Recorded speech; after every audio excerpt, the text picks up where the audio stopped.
do when I'm on scene, I'll be assuming Caroline Street Command.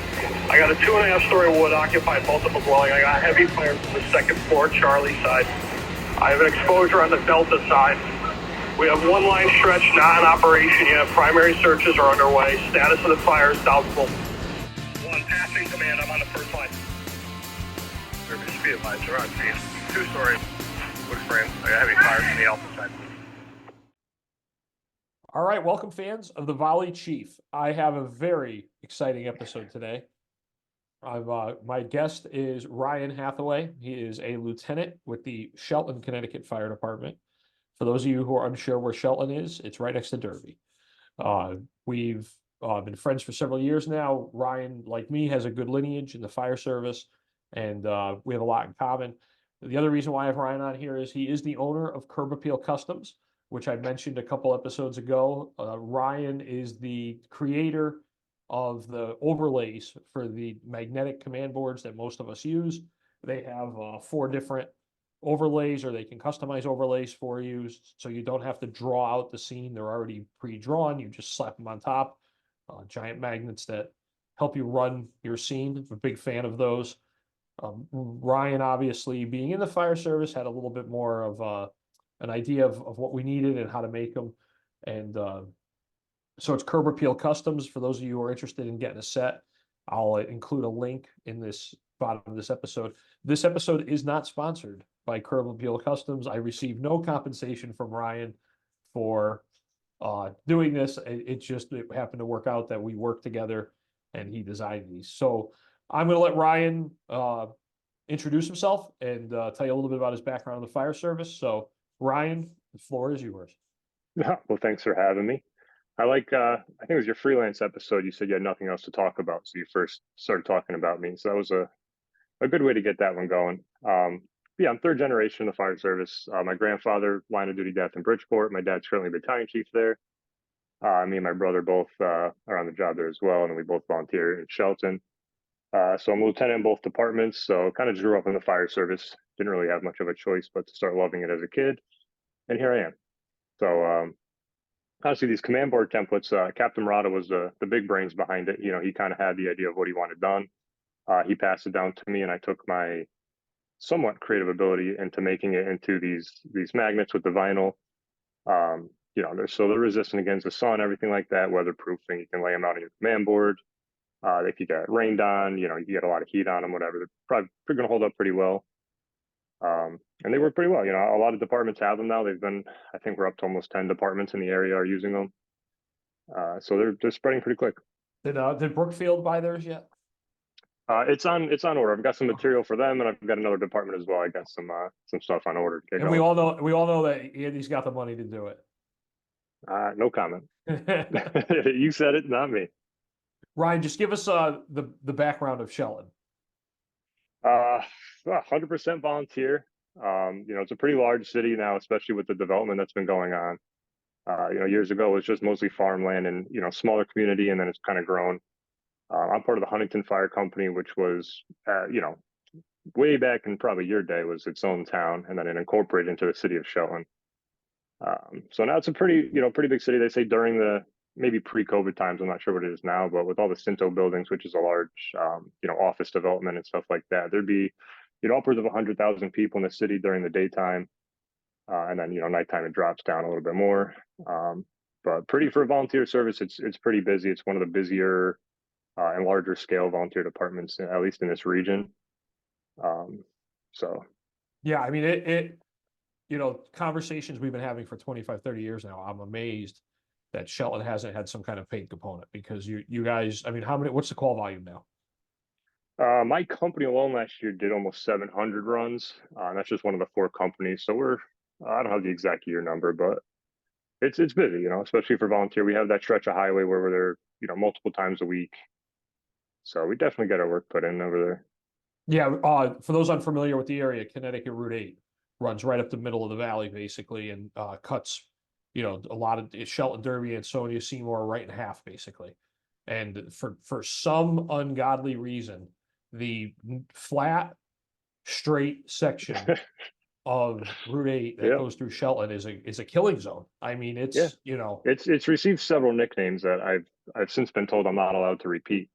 But usually it doesn't end very well for people who apparently travel too fast or whatever it may be. But we've had a significant amount of accidents, fatalities, extrications, you name it, motorcycles, dump trucks. It's everything over there. yeah, and it like you said, Shelton, you know, when we were kids, the downtown area was, you know, downtown old New England mill town, heavily populated. And once you got out to the suburbs, it's about what, 25 square miles? Yeah, just about. I think because the population's about 40 to 50,000, and growing. They're building like crazy down there. So Yeah. And there was a main drag that ran across Shelton called Bridgeport Ave. When we were kids, like Ryan said, when we were kids, on one end you had a couple car dealerships, and on the other end you had a shopping center, and right. then in the middle was nothing but farmland. And Yeah, now and prior to that, that was Route 8. right, and now it's commercial. You know, you have massive office buildings and commercial areas. I mean, who's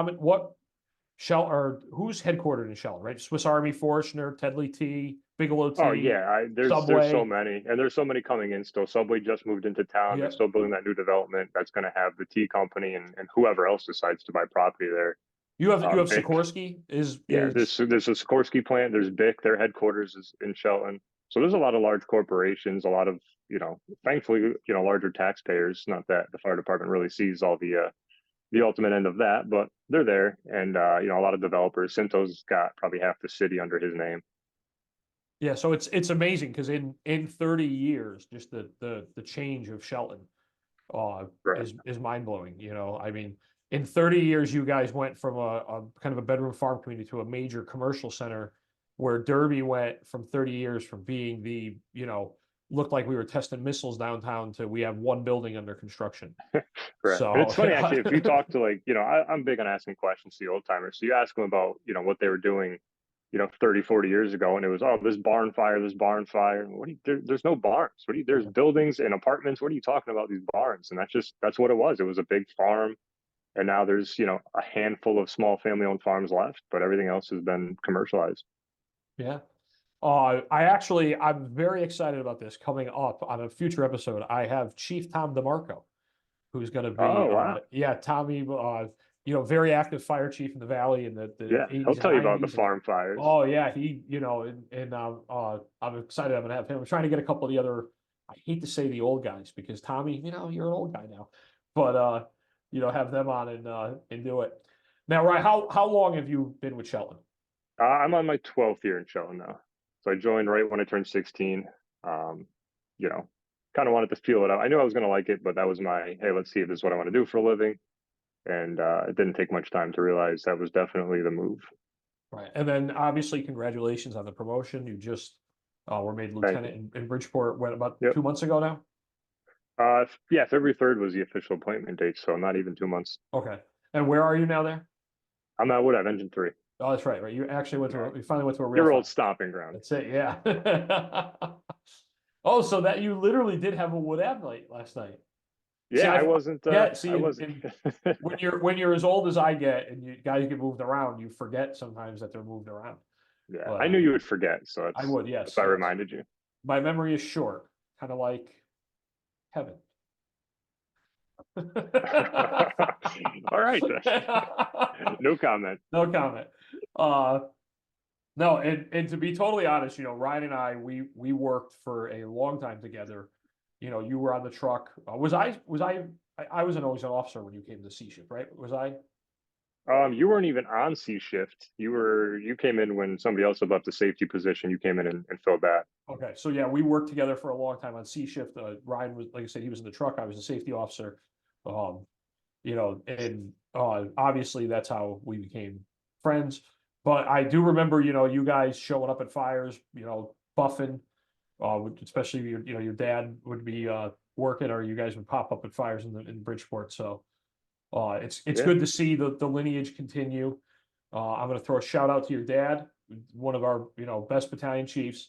I'm pretty sure I still owe him a few reports, and I'm I'm sure next time he sees me, that'll be the first topic of conversation. But Yeah. Well, listen, if you don't get them done, I'm going to have to hear about it now that this is so, yeah, how many members you have there?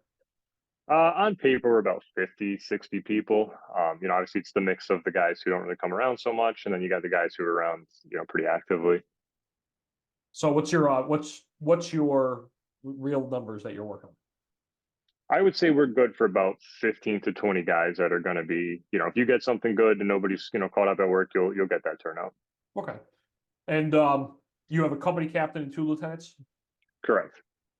and then the Correct. assistant chief above you, and then Yeah. So each company has their own, same rank, assistant chief, 2 lieutenants, a captain, and there's a deputy, and then, Carlin, the chief of department. good old Franny, good friend of the Yeah, Mr. Valley Jones. Chief. Yep. So Chief Jones from Shelton is a good friend, great neighbor to have, and wealth of knowledge in this area. We're gonna have to have Chief Jones on soon. So that's definitely gonna be a future episode. What do you find as a lieutenant in a volunteer fire company? What do you find is the hardest thing, that the aspect of that job? Honestly, I think part of it is trying to show or at least work around certain people having different expectations and certain people having different points of view on things. There's spending a lot of time as not an officer, you see other officers and how they act and how certain people, kind of get to that position and run with it in a different way than what it's intended to do. Without using any, improper terminology here, but there is that little bit of a power trip that some people kind of get onto. So I want to make sure, at least for me, that I try to not have to use that in a sense, and just kind of work with everybody. Because, coming from a career side of things, we follow policies very strictly. We do a lot of training, whereas on the volunteer side, it's not so, cut and dry. There's a lot of people who don't even do this for a living. So, they only have a couple free hours a week. So you really can expect them to do, 20 hours a week of training when that's, they come home from work and they got to do more work. They're calling their boss on the phone. So you just got to be able to work with the people who don't have that kind of time, but make sure that they're at least getting the training where when the bell hits, you can kind of trust them to do what they got to do for the most part. And now so how long have you been a lieutenant? I think I asked that. Did I not? It's about 2 years now for 2 years now. Shelton. Yeah. Okay. So when you first became a lieutenant, what was the one thing you wish you knew? That is a very good question. I think the biggest part of it was I wish I kind of just knew what to expect as far as how people would kind of view you differently. It's you get very comfortable with just being the fireman, but then when you transition to the officer role, it's like completely different. So I wish I kind of just knew, how to expect the way that people are going to view me and what they were going to expect from me differently. They kind of get that different point of view where now you're not like super buddy anymore, and now they kind of, do they want an extra favor? They're afraid you're going to yell at them, and they just get on their toes a little bit differently with you. So that transition from, the fireman to officer thing and dealing with, people that you're still friendly with, but now you kind of got to be a little bit more of a decision maker with things. So you got to get everybody to adapt to it. Okay, yeah, and I hate to say this, but I feel I've said it before in the previous episodes of the podcast. I feel that I became an officer too young, and looking back, there's a lot of things I wish I did differently, because at the time, the setup back when I first became a lieutenant, I hate to say it, 20 years ago now, was you didn't have as steep of a decline. You still had a lot of members. You still had a lot less regulation. It was still, just coming into the 2000s, it was a different world. And we allowed a lot of our people to be officers a lot younger, because you had so many senior experienced firefighters that they could always keep an eye on you as a new lieutenant. Right. And that's kind of gone. And now we're at the point where we're promoting and we're making younger and younger people officers. And it's like that in itself has problems. Right. So again, going back, yeah, there's a lot of things I think I would have done different. I think I would have, liked to have thought I would have been a little bit more mature. Yeah, and I think to go with that, a lot of it is the process of becoming a volunteer officer, where it's not, there's no requirements necessarily other than maybe a certification or two. There's no testing process most of the time. For us, and I believe for you guys as well in Derby, it's just it's an election. So Right. it comes down to that popularity contest where you could have 4 years and have the minimum time, or 20 years, but if you got more weight in the room at the time of the meeting, then hey, congratulations. So it's, Yeah. you can't guarantee you're going to get that level of experience or even knowledge sometimes, where it might just be the guy that just had more friends at the time, and whether he took classes or not, or he might not have to go on a lot of calls, but if he wins the vote, he wins the vote. So that's where you got to kind of, especially from a Chiefs perspective, um, it's not as easy to rely on your company officers when they may not have what you need to actually lead the company. And that's, it's funny, I talk about that a lot because I did, coming into the chief spot, I had some company officers that I really, I wrote off. I said, like, they're like you said, they're here for the t-shirt, they're here for the Instagram posts. And is that what the kids use nowadays, Instagram or TikTok? Yeah, you're on there, don't lie about it. Yeah. And they did. I actually did have a few, I would say, I don't want to call them a unicorn, but I had a few who I expected them to perform that role of just taking up the seat and being there to be there. And in the end, they surprised you, and they worked hard to prove me wrong. And I was very, in the end, happy to see that, because it's like, was I wrong at the beginning, or did I motivate them? I don't know. I'd like to think I motivated them. But like you said, it's the problem nowadays. Right. And I think part of it for me too is growing up the way that I did, which you understand too. My dad would come home from work, and that was back, Bridgeport was going to fire after fire back then. And, even now working, hearing, everybody's got good things to say about him. Obviously they don't deal with him too much, but, just knowing that I can rely on that, and that's just the environment that I grew up in. And that if I ever have any issues or questions, I could turn to that, if I needed to get answers on something, and just having the whole background with it. So for me, I just have a different expectation for like myself and certain people, as far as, caring for the fire service and just wanting to be able to do the role and not just say, oh, look at me, here's my title. Which not everybody has that, which, I get. But I think that's part of my problem too. It's just, I get a little frustrated sometimes when people just kind of have that, oh, look at me, like you said, just for the Instagram post or whatever. And it's not that love for the fire service that a lot of us actually have. That's extremely deep in philosophy. Thanks. I just read it in a book. Now, you have a bit of a sibling rivalry though, too, because it's you and your brother. Yeah, but I scored higher than him, so it's not much of a rivalry anymore. Right, That's a victory in my book. That's a victory, right? Now, who's older? I'm older by 4 years. Okay, so yeah, see, I am the younger brother, so I also know what that game is. Of I always joke though, because I say, like, Tommy and I grew up in the firehouse. So our dad was chief, our grandfather was chief, and the volunteers. And when we grew up, we decided that what we were going to do, and I decided to go to Bridgeport and be a fireman. And Tommy abandoned his dream to be a fireman and went to Greenwich. So yeah, no, that gets the Greenwich guys going a little bit, Yeah, But me and my brother got hired together actually too, which is nice. We went to the academy together and everything, so it's a good, a good family thing all the way around. Same department all the way through and all that stuff. So he's good. I gotta, I can't talk too bad about him. He might listen to this, so he might be one of the 4 people listening to this. Now, is your brother belong in Huntington also? Yeah, he joined also when he turned 16, so he's a couple years less time than me. Nice. So the Hathaway brothers together taking this whole thing over. Yeah, that's what they tell us. And then in Shelton, you guys, like us, do the weekly training. So we have our Wednesday night drill nights. And then, Sunday mornings, some of us will go down and just do a little maintenance, fire stuff, run up the tools, sweep out the bays, whatever. And you guys are much more organized. One of the things about the Shelton Fire Department compared to us is you guys are much more organized. You guys have like a training division that actually manages your training, correct? Yeah, Deputy Chief Wilson, another also career guy. He's pretty on top. He's very good with the training part of it. He's got a pretty strict schedule with what he wants to accomplish, and that we have a pretty rigorous training division. There's a lot of instructors in it with a lot of different capabilities and stuff. And we actually we're running a Fire One program at the high school right now. So there's a lot going on within the training division. Phenomenal hockey player. Chief Wilson is correct.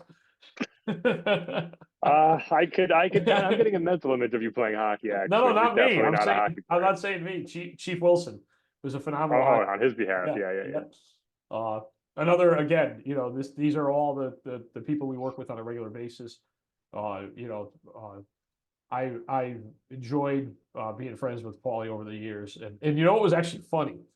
Paulie was an instructor in our academy, so it's like a couple nights before I started the academy, one of the last totally volunteer things I did was we had an extrication on the Derby Shelton Bridge, and it was right on the line. We both got dispatched, and I was in the car with the victim. Paulie was cutting the car up, and then like 72 hours later, I'm like, yes, sirring, no sirring, yes, Instructor Wilson. Yeah. Like it was so funny. Like and there was a lot of that for me in the academy. A lot of the, you know, instructors were on the outside, people I was working with 2 weeks earlier. I mean, one of them was my brother-in-law, and that Right. made it a little bit, a little bit funny going through the academy. And I'm sure you've run into that over the years too, with everybody that you know and that you deal with. Yeah. Yeah. Even coming to work, there's a lot of guys that remember me from when I was a kid, and they were just, this guy, and now it's like, oh, that was my lieutenant for the last couple of years. So it's definitely different when you go from the hey friend to now we're coworkers, or you're teaching me something type of thing. And now, what's your vision? Are you going to move up? We going to go captain, try to be chief here in Shelton? What is? I don't know, I think it's pretty far down the road still. I'm still comfortable where I'm at, trying to accomplish things at the lower level first. But anything's open. I definitely would like to try and move up a little bit. I think there's a lot more that could be accomplished. The department's been moving in a very good direction from where it was, years ago. So it's definitely on the right path to make somebody want to be in those positions. So I wouldn't say it's off the table. Now, what do you think? Do you think your guys are going to hold out, or what do you eventually see it going? More. I mean, again, you guys are just getting busier and busier. There's more development. Yeah. I mean, you got to talk to the mayor, really, but I think there's going to be a point where something's going to have to happen. Right. We're getting trucks out, but not at the same rate that we used to. Our daytime, which affects most volunteer departments, is not that 15 guy thing. You're getting a handful of people to show up, and it's one of those situations. I hate to say it, where just nothing bad has happened yet. We're one of those, I want to say, reactive towns, but a lot of things are, when something happens, then we'll make the changes for it. So, I'd hate to say until something bad happens, we're not going to be paid, but I could kind of see that being the route we're going to take. I think from certain standpoints, as long as the trucks get out, everything's going fine, whether or not it's two people on the truck or a full crew or whatever not. But yeah, I mean, I think there is going to be a need one day with the development that's happening and the population increases and the call volume increases. It's not going to be sustainable for, just a couple of volunteers to manage it. And we rely a lot on the younger guys right now who are going to, everybody grows up at some point. So they're going to get, full-time jobs, families, buy houses and stuff. They might not even be in the city anymore. So, we become over reliant on people that are not guaranteed to be our go-to guys forever. Right. And I'm thinking back to when I recorded the River Restaurant episodes, and one of the things that, we would talk about is where were you when the incidents happened? Like and you can go back with you guys, the BF Goodrich fire, where you ask everyone, hey, where were you when this happened? Where did this happen? And, you look at the daytime incidents and everybody was at work, but they were working in town.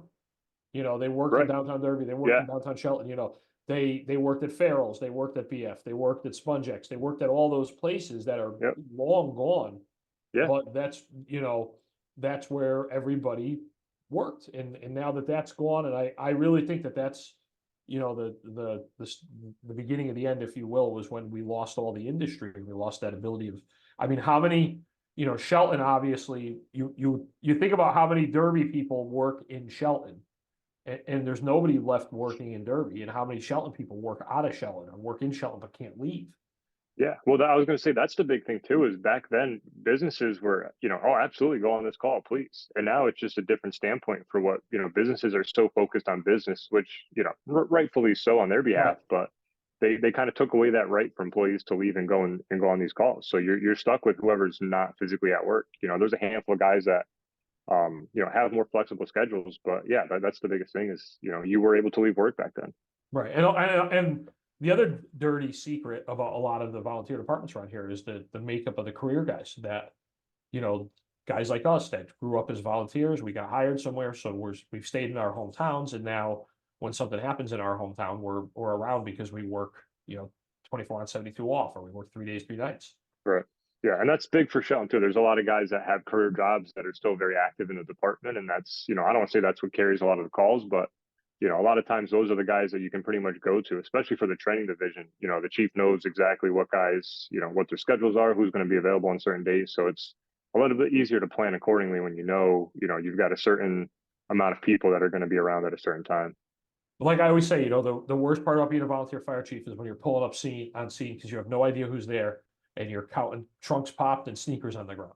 And that's, that's the worst part. But yeah, well, that's why you pull out your command templates for your command board. You don't have to draw anything out. that was a phenomenal lead in there. So this is, we've had a great conversation here with Lieutenant Ryan Hathaway of the Shelton Fire Department, owner of Curb Appeal Customs. Like I said, he's the maker of the overlays for the command board.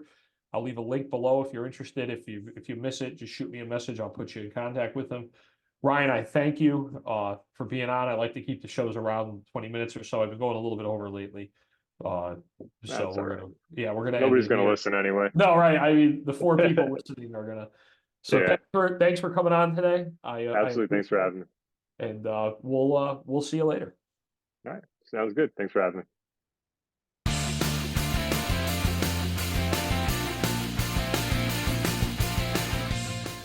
FD1's back in service. Commands terminated.